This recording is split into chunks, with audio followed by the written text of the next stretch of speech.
I guess the spicier take is I think that it's incorrect to call some of this venture.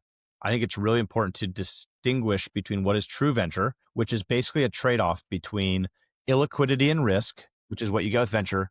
And the trade off is that you should get superior returns.